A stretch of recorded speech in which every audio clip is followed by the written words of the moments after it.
আমাদের আলোচ্য বিষয় হলো হজের গুরুত্ব এবং ফজিলত।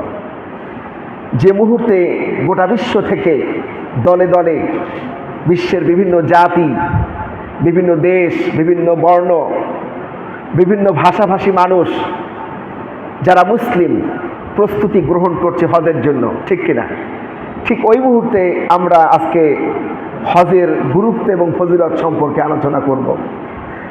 মহান রবের কাছে কায়মন বাক্যে প্রার্থনা করে আমরা আলোচনার সূচনা করছি। মহান রব যেন জীবনে একবার হলেও তার ঘরকে তাওয়াফ করার তৌফিক দান করে, সকলে বলি আমিন। জীবনে একবার হলেও বিশ্বনবী জনাবে মুহাম্মদুর রাসূলুল্লাহ সাল্লাল্লাহু আলাইহি ওয়াসাল্লামের রওজা মোবারকের কিনারায় দাঁড়িয়ে রাসূলুল্লাহকে সালাম দেওয়ার তৌফিক যেন আল্লাহ পাক আমাদেরকে দান করে, সকলে বলি আমিন। যারা একবার দুইবার গিয়েছেন তাদেরকে বারবার যাওয়ার তৌফিক দান করুন, আমিন। ভাইরা আমার, আজকের আলোচ্য বিষয় হলো হজের গুরুত্ব এবং ফজিলত। প্রথমে আমরা গুরুত্ব নিয়ে আলোচনা করব, এরপর আমরা ফজিলতের দিকে অগ্রসর হব ইনশাআল্লাহ। ইসলামের 5টি স্তম্ভের মধ্যে অন্যতম স্তম্ভ হলো হজ। ইসলামের মৌলিক 5টি স্তম্ভ কি কি? কলেমা, নামাজ, রোজা, হজ, যাকাত। ইসলামের 4র্থ স্তম্ভ হলো কি? হজ। এই হজ মহান রবের মহান হুকুম।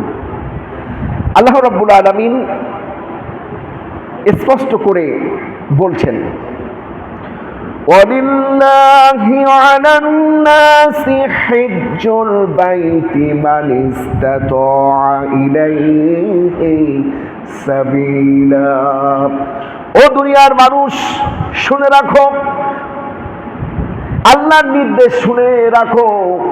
আল্লাহ মানুষের উপরে, আল্লাহ পাক তাদের উপরেই হজ ফরজ করেছেন যারা সেখানে যাওয়ার এবং আসার মতো যাদের তৌফিক আছে। অর্থাৎ হজের যে কটা দিন, সেই কটা দিনের বাড়ি ভরণ পোষণ এবং হজে যাতায়াত, হজে পৌঁছানো, হজের কার্য সম্পাদন করে আবার ফিরে আসা, এই পরিমাণ অর্থনৈতিক সচ্ছলতা যাদের আছে তাদের উপরে আল্লাহ পাক হজকে ফরজ করেছেন। তাদের উপরে আল্লাহ পাক হজকে ফরজ করেছেন। এখন প্রশ্ন হলো, এই তৌফিক যাদের আছে তাদের উপরে ফরজ, যাদের নাই তাদের উপরে ফরজ নাই। এখন এই তৌফিক আছে কিন্তু হজে যায় না, তাদের ব্যাপারে রাসূলুল্লাহ কি বলেছেন? বিশ্বনবী জনাবে মুহাম্মদুর রাসূলুল্লাহ সাল্লাল্লাহু আলাইহি ওয়াসাল্লাম বলছেন, যাদের হজে যাওয়ার তৌফিক আছে, যাতায়াতের খরচ আছে, ভরণ পোষণের খরচ আছে, কিন্তু পয়সা খরচ হবে এই কথা চিন্তা করে, ছেলেমেয়ের ভবিষ্যতের কথা চিন্তা করে, ব্যাংক ব্যালেন্সের কথা চিন্তা করে, নতুন আরেকটা জমি কিনবে এই কথা চিন্তা করে যারা হজে যাবে না, রাসূলুল্লাহ বলছেন তারা কাফের, বেঈমান হয়ে মরুক, আমি রাসূল আমার কিচ্ছু যায় আসে না। কত মারাত্মক কথা! কাফের হয়ে মরুক, বেঈমান হয়ে মরুক, নাস্তিক হয়ে মরুক, মুরতাদ হয়ে মরুক, আল্লাহর কিচ্ছু যায় আসে না, আল্লাহ রসুলের কিচ্ছু যায় আসে না। এই জন্য খুব সতর্ক এই বিষয়টার দিকে। তৌফিক হলে চলে যেতে হবে, কারণ হজ করলে সম্পদ কমে না, আল্লাহ বাড়ায় দেয়। এই হাদিস সামনে আসছে আলোচনার মধ্যে। উমরা করলে আল্লাহ পাক রিজিক বাড়িয়ে দেন, এটা আল্লাহর ওয়াদা রয়েছে, বিশ্বনবী বলেছেন। তো এই জন্য যাদের, যে সমস্ত মানুষের উপরে আল্লাহর হজ করা আল্লাহ পাক ফরজ করেছেন, সেখানে যাওয়ার সামর্থ্য যারা রাখে অবশ্যই যেন তারা হজ পালন করে, না হলে দুনিয়াতেও তারা লাঞ্ছিত হবে, কিয়ামতের দিনও তারা লাঞ্ছিত হবে। এই জন্য সম্মানিত হাজরিন, যাদের তৌফিক আছে, দেরি করার কোনো সুযোগ এই বছর তো আর হবে না, কারণ রেজিস্ট্রেশন শেষ। সামনের বছরের জন্য রেজিস্ট্রেশন নিয়ত করে ফেলতে হবে, না হলে কিন্তু আসামি হয়ে যেতে হবে। আল্লাহর একটা হুকুমকে, আমাদের হায়াত মৌতের খবর তো আমরা জানি না, ঠিক কিনা? কখন মালাকাল মাউত মাথার কাছে এসে সালাম দিতেও পারে, আবার নাও দিতে পারে। নেককার হইলে সালাম দিবে, আর বদকার হইলে সালামও দিবে না, একেবারে আসামি গ্রেফতার করার মতো করে ধরে নিয়ে চলে যাবে। তো এই জন্য কখন আসবে আমরা জানি না। যাদের তৌফিক আছে আমরা দেরি করব না, বলি ইনশাআল্লাহ। ভাইরা আমার, হজের 1 নম্বর গুরুত্ব হলো হজ ইসলামের 5ম স্তম্ভের একটি, 4র্থ নম্বর স্তম্ভ। 2 নম্বর দ্বিতীয় নম্বর হজের গুরুত্ব হলো এটা মহান রবের হুকুম, বলেন সুবহানাল্লাহ। কলেমা পড়া যেমন আল্লাহর হুকুম, নামাজ পড়া যেমন আল্লাহর হুকুম, রোজা রাখা যেমন আল্লাহর হুকুম, হজ করা তেমন আল্লাহর হুকুম। এদেশের মানুষ নামাজ রোজাকে যেমন গুরুত্বের সাথে আদায় করে, পয়সা থাকতেও হজের ব্যাপারে তেমন গুরুত্ব আরোপ করে না। মনে করে বিশাল একটা খরচ, 5 লাখ লেগে যায়, 6 লাখ লেগে যায়। তবে তবে এ ব্যাপারে একটা খুব কঠিন ব্যাপার আছে, সেটা হলো দুর্ভাগ্যজনক হলো সত্য, আমাদের দেশ মুসলিম প্রধান দেশ, এই দেশে যে পরিমাণে হজে পয়সা করি লাগে বিশ্বের অন্যান্য দেশে এত লাগে না, ভারতেও লাগে না। আমি শুনেছি ভারতে আল্লাহ পাক 6 বার সফর করিয়েছেন, দিনের দাওয়াত নিয়ে মাহফিল করতে গিয়েছি। সেখানে আমি শুনেছি ভারতের মুশরিক গভর্নমেন্ট তারা হজের ব্যাপারে ডোনেশন করে। কি করে? হজের ব্যাপারে মুশরিক গভর্নমেন্ট তারা আল্লাহর সাথে অন্য কাউকে শরিক করে।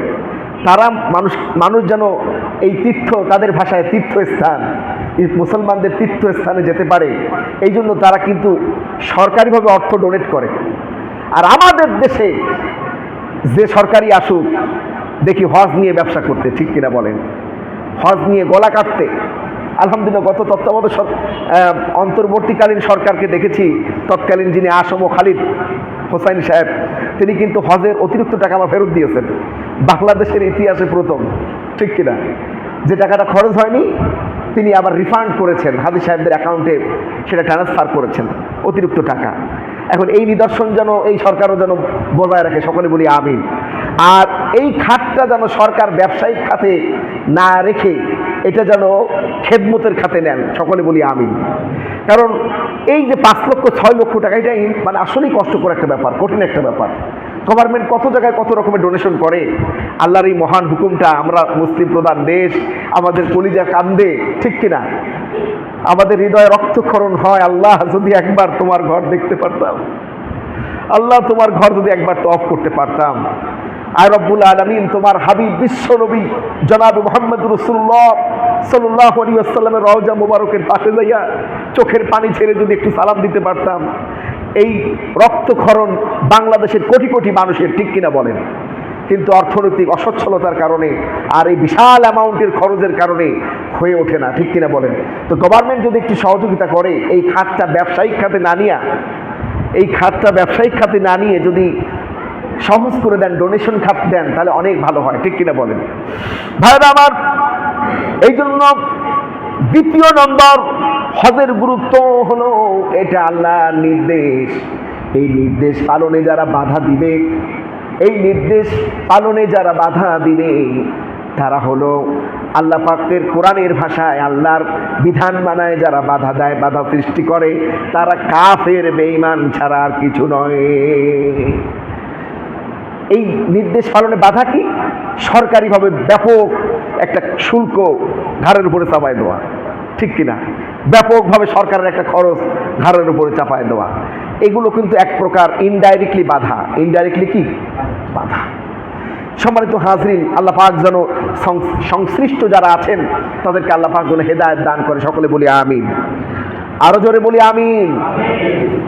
ভাইরা আমার, বাবাজিরা আমার, হজের তৃতীয় নম্বর গুরুত্ব হলো এটা গোটা বিশ্বের মুসলমানের ঐক্য এবং ভ্রাতৃত্বের প্রতীক, বলেন সুবহানাল্লাহ।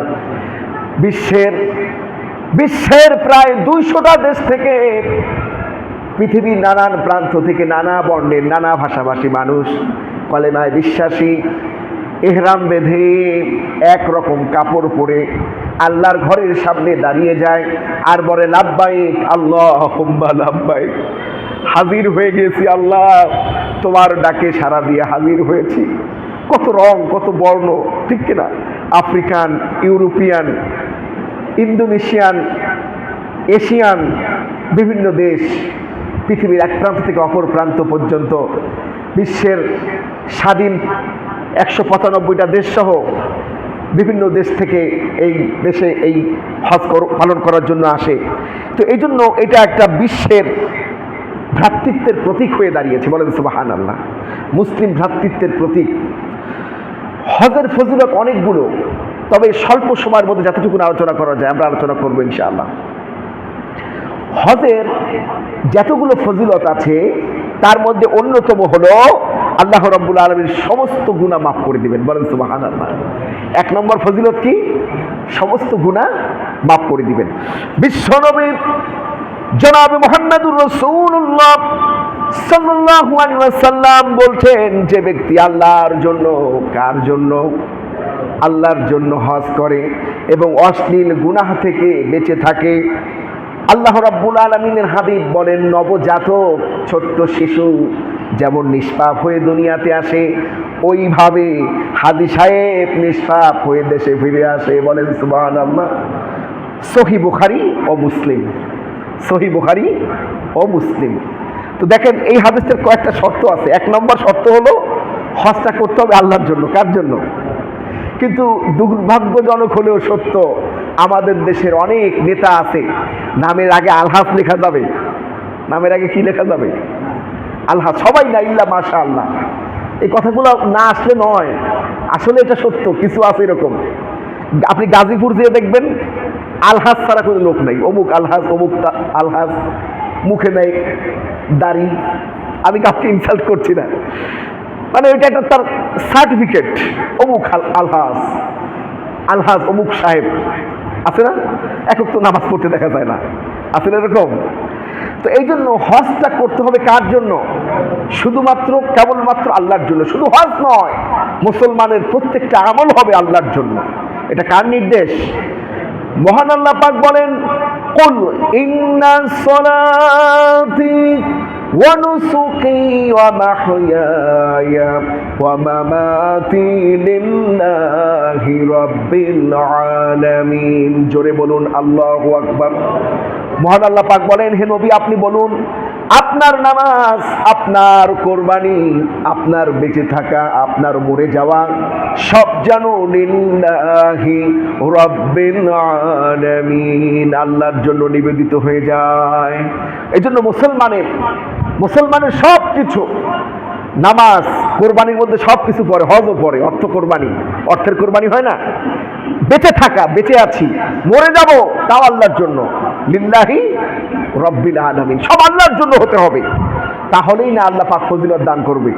এই জন্য রাসূলুল্লাহ বলছেন, যে ব্যক্তি আল্লাহর জন্য হজ করে, আল্লাহর জন্য হজ করলো এবং অশ্লীল এবং গুনাহ থেকে বেঁচে থাকলো, হজ করে এসে হাজী সাহেব আর সিনেমা হলে যায় নাই, হজ করে এসে হাজী সাহেব আর গুনাহগার বিবির গান শোনে নাই, অমুক সাংস্কৃতিক অনুষ্ঠানের প্রধান অতিথি আলহাজ অমুক সাহেব, আসলে এরকম অমুক সাংস্কৃতিক অনুষ্ঠানের পহেলা বৈশাখ উপলক্ষে সাংস্কৃতিক অনুষ্ঠান, সেই অনুষ্ঠানের প্রধান অতিথি অমুক আলহাজ সাহেব, আছে না আমাদের দেশে? এখন আলহাজ অমুক সাহেব গুনাহগার বিবির নর্তকীদের নাচ দেখবে মঞ্চে বসে বসে, এটা কি হতে পারে? হ্যাঁ, এখন প্রশ্ন হতে পারে যে হুজুর, অনেক আলহাজ, হাজী সাহেব হলো জনপ্রতিনিধি। কি জনপ্রতিনিধি? এখন জনপ্রতিনিধি এমপি হলে আমাদের এই আসনের রাকিবুল ইসলাম বকুল ভাই, সে তো আলহাজ মানুষ, এমপি মহোদয়, যদিও সে আলেম নন কিন্তু সে হাজী সাহেব। এখন তাকে তো বিভিন্ন সাংস্কৃতিক অনুষ্ঠানে দাওয়াত দিতেই পারে, এমন মঞ্চে লেখাও থাকতে পারে আলহাজ এমপি মহোদয়। এখন প্রশ্ন হলো তার করণীয় কি? তার তো যাওয়া লাগবে, এমপি মহোদয়, তাকে তো সাংস্কৃতিক অনুষ্ঠানে না গেলে কবে যে এমপি আনকালচারাল, এ সমাজের সাথে মেশে না, এ সবার সাথে দূরে দূরে থাকে, হ্যানত্যান ইত্যাদি। জনপ্রতিনিধির অনেক দোষ, ইমাম সাহেবদের যেমন মানুষ যেমন ভালোবাসে আবার দোষও ধরে, ঠিক কিনা? ঠিক জনপ্রতিনিধিদেরও মানুষ কলিজা দিয়ে ভালোবাসে, আবার দোষও ধরে। এক্ষেত্রে করণীয় কি? এক্ষেত্রে আমি দেখেছি, আলহামদুলিল্লাহ, আল্লাহ পাক তাকে জান্নাতের উচ্চ মাকাম দান করুক, আল্লামা দিলওয়ার হোসেন সাইদি হুজুর, তিনি এমপি ছিলেন, তাকেও বিভিন্ন পিরোজপুর এক আসনের বিভিন্ন সাংস্কৃতিক অনুষ্ঠানে দাওয়াত দেওয়া হতো। এখন সে যত বড়ই মৌলানা হোক, আল্লামা হোক, তার তো যাওয়াই লাগতো। তো আমি বেশ কয়েকটা ঘটনার সাক্ষী আমি জানি, আমি শুনেছি এবং আমি নিজে দেখেছি। হুজুরের যে কাজটা তিনি করতেন, ওই চেয়ারে বসতেন ঠিক সামনে, চোখের উপর একটা রুমাল দিয়ে রাখতেন, দিয়ে তিনি বসে থাকতেন, যে যা করে করো, এরপরে তিনি বক্তব্য দিয়ে চলে যেতেন। আর যতটুকু সম্ভব তিনি এড়ানোর চেষ্টা করতেন, যে দেখো এই সমস্ত সাংস্কৃতিক অনুষ্ঠানে দাওয়াত না দিয়া একটা মাহফিল করো, দোয়া মাহফিল করো, আমি এসে দোয়া খায়ের করে দেই, এরকম করতেন। কিন্তু যদি যেতেই হতো এমপি মহোদয়ের, তিনি চোখের উপর রুমাল দিতেন, দিয়ে বসে থাকতেন চেয়ারের উপরে, যাতে করে কোনোভাবেই তার চোখে কিছু না দেখা লাগে। এটা হলো তাকওয়া। এটা কি তাকওয়া? এটা হলো, এটা শুধু হাজি সাহেব হইলে করতে হবে তা নয়, এটা প্রত্যেক মুমিন মুসলমানের। যে জিনিস আমি দেখতে পারবো না চোখে, যা আল্লাহ আমার জন্য হারাম করেছেন তা আমি দেখবো না, সে যে সিচুয়েশনে আমি যাই না কেন, সেখানে আমি নিজেকে হেফাজত করে রাখবো, এটার নাম হলো তাকওয়া। তো এই জন্য হজ করে আসলে তার শর্ত হলো অশ্লীলতা এবং গুনাহে থেকে বেঁচে থাকতে হবে। হাজি সাহেব আর সুদের ব্যবসা করতে পারবে না। হাজি সাহেব এর আগে জমির আইল ঠেলতো, এখন আর জমির আইল ঠেলতে পারবে না, কারণ সে তওবা করে আসছে, ঠিক কিনা? হাজি সাহেব অন্যের হক নষ্ট করতো, সেই হকগুলো এসে ফেরত দিবে, ঠিক কিনা? হাজি সাহেব আগে অল্পতে রেগে যেত, গালাগালি করতো, হাজি সাহেব এখন আর গালাগালি দেবে না, কারণ এটা হজের শিক্ষা। এটা কি হজের শিক্ষা, তাহলেই সে হজের গুরুত্ব এবং ফজিলত লাভ করবে। হাজি সাহেব হজ করার আগে দাড়ি কামাইতো, সে এখন আর এই ওয়াজিব তরফ করবে না, সে এখন দাড়ি রেখেছে, আলহামদুলিল্লাহ, সে আর দাড়ি কামাবে না। কিন্তু দুঃখজনক হলো সত্য, বাংলাদেশে অনেক হাজি সাহেব আছে এসে সমানে দাড়ি কামায়, ঠিক কিনা? কোনো দাড়ির বালাই থাকে না মুখে, কে হাজি সাহেব, মানে বোঝাই এই লোক হাজি সাহেব আছে না এরকম, মানে সে যে হজ করে আসছে তার কোনো সিমটম তার মধ্যে থাকে না। ভাইরা আমার, এই জন্য রাসূলুল্লাহর হাদিসটা সহিহ বুখারী এবং মুসলিমের মধ্যে আসছে, যে ব্যক্তি আল্লাহর জন্য হজ করে তারই তো গুনাহ মাফ হবে, এবং তার শর্ত হলো সে অশ্লীল এবং গুনাহ থেকে বেঁচে থাকবে। এবং এটা যদি সে করে তাহলে নবজাতক শিশু যেমন নিষ্পাপ হয়ে মায়ের পেট থেকে বের হয়ে আসে, হাদিস সাহেব ঠিক তেমনি স্বদেশ প্রত্যাবর্তন করবে, বলেন সুবহানাল্লাহ। এইভাবে একেবারে নিষ্পাপ হয়ে, এবং 41 দিন পর্যন্ত সে যে দোয়া করবে আল্লাহর কাছে তা কবুল হবে। না না, এই সুন্দর একটা পয়েন্ট ধরছেন। আমাকে সেদিনকার এক মহিলাও প্রশ্ন করছে একটা বিষয়ে, যে হুজুর আমার অমুক ব্যাংকে কিছু টাকা আছে। কি ব্যাংক? অমুক ব্যাংক, সরকারি একটা ব্যাংকে। তো ওই ব্যাংকের যে ইন্টারেস্ট আছে, এই ইন্টারেস্টের টাকা দিয়ে আমি এবছর ছেলের আকিকা দেওয়ার নিয়ত করেছি, আমার কি আকিকা হবে? আমি বললাম যে ব্যাংকের ইন্টারেস্ট এটা তো হারাম, আপনি হারাম টাকা দিয়ে আকিকা করবেন, এতে আপনি সওয়াবের আশা করতে পারেন না, আকিকার হকও আদায় হবে না। ঠিক তেমনি হারাম টাকা দিয়ে যদি কেউ হজে যায় তার হজ তো কবুল হবেই না, বরঞ্চ আল্লাহর ঘরে সে হারাম টাকা নিয়ে উপস্থিত হয়েছে, এ ব্যাপারে তাকে কিয়ামতের দিন আসামি করা হতে পারে। কারণ আইয়ামে জাহিলিয়াতের যুগে, যদিও এটা হারাম কাজ, আইয়ামে জাহিলিয়াতের যুগে জাহেলরা তাওয়াফ করত পোশাক খুলে। কেন? তারা এই চিন্তা করতো এই পোশাকটা হারাম পোশাক হইতে পারে, এই জন্য মানে জামা কাপড় খুলে তাওয়াফ করতো, যাতে করে মানে হারাম থেকে বাঁচা যায়। দেখেন, যদিও এটা ঠিক নয়, আল্লাহর ঘরের সামনে এভাবে পোশাক খুলে তাওয়াফ করা এটা জায়েজ নাই, কিন্তু তাদের নিয়তটা কি ছিল? যে হারাম পোশাক নিয়ে যেন তাওয়াফ না করি। কিন্তু আমাদের সমাজে অনেক হাজি সাহেব আছে যার পুরো পয়সাটাই হারাম, ঘুষের পয়সা, সুদের পয়সা, আছে না এরকম? একেবারে সওয়াব হবে না, বরঞ্চ আল্লাহর ঘরে সে হারাম নিয়ে ঢুকছে, এই জন্য কিয়ামতের দিন আসামি হওয়ার সম্ভাবনা আছে। হজের অন্যতম গুরুত্বপূর্ণ ফজিলত হলো হজ করে আসবেন। আল্লাহ রাব্বুল আলামিন হজের যে নিয়ম কানুন আছে যথাযথভাবে যদি আদায় করতে পারেন, হজের ফরজগুলো যথাযথ যদি আদায় করতে পারেন, সুন্নাহগুলো আদায় করতে পারেন, আল্লাহ রাব্বুল আলামিন তামাম জিন্দেগির গুনাহ খাতা মাফ করে দিবেন, বলেন সুবহানাল্লাহ। হজের 2 নম্বর ফজিলত হলো বিশ্ব নবী জনাবে মুহাম্মদুর রাসূলুল্লাহ সাল্লাল্লাহু আলাইহি ওয়াসাল্লাম, বুখারীর মধ্যে বর্ণনা এসেছে, রাসূলুল্লাহ বলেন হজের ফজিলত, হজের ফজিলত, হজের প্রতিদান এছাড়া এর চাইতে বেশি কিছু, এর চাইতে কম কিছু করা হবে না, তা হলো তাকে অবশ্যই আল্লাহর জান্নাতে প্রবেশ করানো হবে, বলেন সুবহানাল্লাহ। হজের অন্যতম ফজিলত হলো অবশ্যই আল্লাহ পাক জান্নাত ছাড়া অন্য কোনো প্রতিদান দান করবেন, অবশ্যই জান্নাত দিবেন, বলেন সুবহানাল্লাহ। এই জন্য যাদের তৌফিক আছে, এবছর তো আর সুযোগ নাই, রেজিস্ট্রেশন হয়ে গেছে, সামনে বছরের জন্য নিয়াত করে ফেলেন, আল্লাহ যেন তৌফিক দান করে, সকলে বলি আমিন। ভাইরা আমার, হজের 3 নম্বর ফজিলত বিশ্ব নবী জনাবে মুহাম্মদুর রাসূলুল্লাহ সাল্লাল্লাহু আলাইহি ওয়াসাল্লাম বলছেন হাজী সাহেবের দোয়া কবুল হতে থাকে। অর্থাৎ যখন থেকে সে নিয়াত করে হজরত অবস্থায়, হজ করে বাড়ি ফেরা, হজের আনুষ্ঠানিক যে কাজ রয়েছে যত রকমের আমলগুলো রয়েছে এইগুলো আমরা অন্য একদিন আলোচনা করব। এই যে আমলগুলো সঠিকভাবে আদায় করলো, আর যতবার আল্লাহর কাছে দোয়া করলো তাওয়াফ করার সময়, যতবার আল্লাহর কাছে চোখের পানি ছেড়ে দিয়া দোয়া করলো, হাতিমের মধ্যে বসে দোয়া করলো, কাবার চত্বরে বসে দোয়া করলো, মসজিদে নববীতে বসে দোয়া করলো, মসজিদে কিবলাতাইনের মধ্যে বসে দোয়া করলো, যে সমস্ত জায়গায় দোয়া কবুল হয়ে যায় সঙ্গে সঙ্গে আল্লাহ রব্বুল আলামিন হাজী সাহেবের দোয়াকে কবুল করে নেন। বলেন সুবহানাল্লাহ। তো হজের যতগুলো ফজিলত রয়েছে তার মধ্যে অন্যতম হলো আল্লাহ পাক দোয়াকে কবুল করবেন। আর কি দরকার, ঠিক কিনা? আল্লাহ তো দোয়া কবুল করে নেন, তাহলে আর দরকার কি? আল্লাহু আকবার। হজের চতুর্থ নম্বর ফজিলত হলো বিশ্বনবী জনাবে মুহাম্মদুর রাসূলুল্লাহ সাল্লাল্লাহু আলাইহি ওয়াসাল্লাম বলছেন, যে ব্যক্তি হজ করলো, উমরা করলো, সে চিরতরে দরিদ্রতা থেকে মুক্ত হয়ে গেল। কে বলেছেন?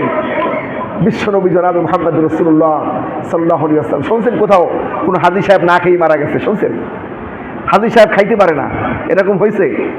রাসূলুল্লাহ বলেছেন হজকারী যারা উমরা করবে, হজ করবে, সে দারিদ্রতা থেকে মুক্ত হয়ে যাবে। বলেন সুবহানাল্লাহ। আর আমরা দরিদ্র হয়ে যাওয়ার ভয়তে হজ করি না। আছে না আমাদের সমাজে? পয়সা ব্যালেন্স নষ্ট হয়ে যাবে। এখন তো আর ম্যানেজারের ফোন দেওয়া লাগে না, অ্যাপসের মাধ্যমে স্ক্রলিং করলেই 5,56,235 টাকা 52 পয়সা আছে। তো হজ করতে গেলে তো 5 লক্ষ থাকবে না। এরকম একটা টেন্ডেন্সি আছে না, যে আমার তো এই মূলধন শেষ, এই কথা চিন্তা করে অনেকে হজে যায় না। আল্লাহ পাক যে কোথা থেকে আপনাকে দিবে আপনি চিন্তা করতে পারবেন না। রাসূলুল্লাহ বলেছেন। কে বলেছেন? রাসূলুল্লাহ বলেছেন হজকারী, উমরা পালনকারী সে দারিদ্র থেকে মুক্ত হয়ে যায়। বলেন সুবহানাল্লাহ। পঞ্চম নম্বর ফজিলত হলো বিশ্ব নবী জনাবে মুহাম্মদুর রাসূলুল্লাহ সাল্লাল্লাহু আলাইহি ওয়াসাল্লাম বলছেন, যারা হজ করতে গেল তারা জিহাদ করার মতো সওয়াব অর্জন করলো। জিহাদের ময়দানে দৌড়াদৌড়ি করতে হয়, ঘাম ঝরাতে হয়, জীবন দিতে হয়, ঠিক কিনা? রক্ত ঝরে। হাজী সাহেবদেরও ঠিক তেমনি আল্লাহর হুকুমকে পালন করতে গিয়ে, সাফা মারওয়া সাই করতে গিয়ে ঘাম ঝরে, ঠিক কিনা? শয়তানের গায়ে কনকট নিক্ষেপ করতে যে অনেক সময় দেখা যায় মিস্টেক হয়ে যায়, অনেক রকমের বিপদ আপদ ঘটে, ঠিক কিনা? তো এই যে শারীরিক এবং অর্থনৈতিক কসরত, শারীরিক এবং অর্থনৈতিক কোরবানি, আল্লাহ রাব্বুল আলামিন এটাকে জিহাদের সাথে তুলনা করেছেন। বিশ্বনবী এটাকে জিহাদের সাথে মূল্যায়ন করেছেন। বলেন সুবহানাল্লাহ। অর্থাৎ আপনি হজ করতে গেলেন, জিহাদ করার সওয়াব আপনার আমলনামায় লেখা হলো। বলেন সুবহানাল্লাহ। ভাইরা আমার, এই জন্য আমরা এই ফজিলতগুলোর দিক খেয়াল রেখে প্রত্যেকে আমরা নিয়ত রাখি। ইন্নামাল আমালু বিন্নিয়াত, নিয়তের উপরে আল্লাহ পাক বারাকা দান করে। আপনি নিয়ত করুন, দেখবেন কোথা থেকে কি ব্যবস্থা করে দিবে আল্লাহ আপনি কল্পনাও করতে পারেন না, কোথা থেকে কোন ব্যবস্থা করবে। কারণ আল্লাহ তো আল্লাহু গনিয়্যুন ওয়া আনতুমুল ফুকারা। আল্লাহ পাক বলছেন আল্লাহ হলেন ধনী আর মানুষ হলো ফকিরের গোষ্ঠী। মানুষ কি? ফকিরের গোষ্ঠী। আল্লাহ তো সবচেয়ে বড় ধনী। এই যে দেখেন, এই যে নভোচারীরা চাঁদে গেল, আল্লাহু আকবার। চাঁদ এই যে কত দূরে, আল্লাহু আকবার, প্রায় 5 লক্ষ কিলোমিটার হবে পৃথিবী থেকে চাঁদের দূরত্ব। তো নভোচারীরা যখন, আমরা তো চাঁদের একটা সাইড দেখি, এই চাঁদটা কিন্তু এভাবে এভাবে এভাবে ঘুরতে থাকে যাতে করে চাঁদের অপর পিঠটা আমরা কিন্তু দেখি না। এবার নভোচারীরা কিন্তু চাঁদের উল্টা পিঠটা দেখে আসছে, চাঁদের উল্টা পিঠটা দেখে আসছে। এবং ওই পিঠে এত বড় বড় গর্ত আছে, সে গর্ত বিজ্ঞানীরা বলেছেন তার ব্যাসার্ধ হবে 90 কিলোমিটার। কত? 90 কিলোমিটার ব্যাসার্ধ হবে। এখন কথা হলো ওই পাশে এত গর্ত কেন? আল্লাহ পাক এই চাঁদকে পৃথিবীর জন্য ঢাল স্বরূপ দিয়েছেন। আল্লাহু আকবার। মহাকাশে অনেক বড় বড় পাথর বিক্ষিপ্তভাবে ছোটাছুটি করে, কোনোটা কিন্তু ইনকেস অনেক সময় বায়ুমণ্ডল ভেদ করে পৃথিবীর বুকে ঢুকে যেতে পারে, যেটা ঢুকতে পারে সেটা চাঁদ তার অপর প্রান্ত দিয়ে ঠেকিয়ে দেয়। বলেন সুবহানাল্লাহ। যাতে করে পৃথিবী ধ্বংসপ্রাপ্ত না হয়। এই যে বিশাল জায়গা, আল্লাহু আকবার। এই যে দেখেন চাঁদ, সূর্য, নবমণ্ডল, ভূমণ্ডল, এরপরে গ্রহ, উপগ্রহ, মিল্কিউ, এগুলো সব কিন্তু প্রথম আসমানের মধ্যে। সব কোথায়? প্রথম আসমানের খবরও এখন এই যে 2026 সাল পর্যন্ত বিজ্ঞানীরা হিসাব করে বাইর করতে পারে নাই, এখনো কত কিছু বাকি রয়ে গেছে। আমরা এইসব প্রথম আসমানের নিচে। আর আল্লাহ পাক বলছেন সাব্বাহা লিল্লাহি মা ফিস সামাওয়াতি ওয়াল আরদ। সূরা বাকারার মধ্যে আল্লাহ পাক বলছেন আল্লাযী খালাকা সাবআ সামাওয়াতি তিবাকান মা তারা ফি খালকির রহমানি মিন তাফাউত। আল্লাহু আকবার। সাত আসমানকে কেমন করে ধরে ধরে সাজালাম, আমার সৃষ্টির মধ্যে কোনো ভুলচুক দেখো আছে কিনা। তোমার নজর, তোমার দৃষ্টি আমার সৃষ্টি দেখতে দেখতে অলস হয়ে আবার তোমার কাছেই ফিরে আসবে, কিন্তু আমার সৃষ্টির মধ্যে কোনো ভুলচুক তোমরা খুঁজে পাবে না। বলেন সুবহানাল্লাহ। এই আল্লাহ পাক এত ধনী, এত বিশাল ক্ষমতার অধিকারী, সে আল্লাহর জন্য আমরা হজের নিয়ত করতে পারি না ইনশাআল্লাহ? ভাইরা আমার, আজকের আলোচ্য বিষয়ের শিক্ষাগুলো বলে আমি আলোচনা শেষ করে দিব। হজের শিক্ষণীয় দিক হলো, 1 নম্বর শিখ হলো ত্যাগ ও কোরবানি। 1 নম্বর শিক্ষামূলক দিক কি? অর্থনৈতিক ত্যাগ ও কোরবানি আল্লাহর জন্য। কার জন্য? কিন্তু আমাদের একটা বদনাম হয়েছে, সেই বদনামটা কি? বাংলাদেশিদের। ইসলামী ফাউন্ডেশনের একটা প্রোগ্রামে গিয়েছিলাম বিভাগীয় কমিশনার মহোদয়ের দাওয়াতে। তো সেখানে ধর্ম মন্ত্রণালয়ের সচিব ছিলেন। তো তিনি বললেন, ইমাম সাহেবরা যারা আসছেন আপনাদের উদ্দেশ্যে বলি, আপনার একটু মসজিদে একটা বিষয় ঘোষণা দিয়ে দেবেন। বলুন কি? যে বিশ্বের প্রায় 200টার অধিক দেশ থেকে হজ করতে আসে, কিন্তু সৌদি আরবের ধর্ম মন্ত্রণালয় থেকে আমাকে চিঠি দেওয়া হয়েছে যে আপনার দেশের লোক যেমন উচ্ছৃঙ্খল, বিশ্বের কোনো দেশের লোক এত উচ্ছৃঙ্খল না। কেন? কয় যে বাংলাদেশিরা লিফটে উঠে মারামারি বাঁধায়, কে আগে যাবে।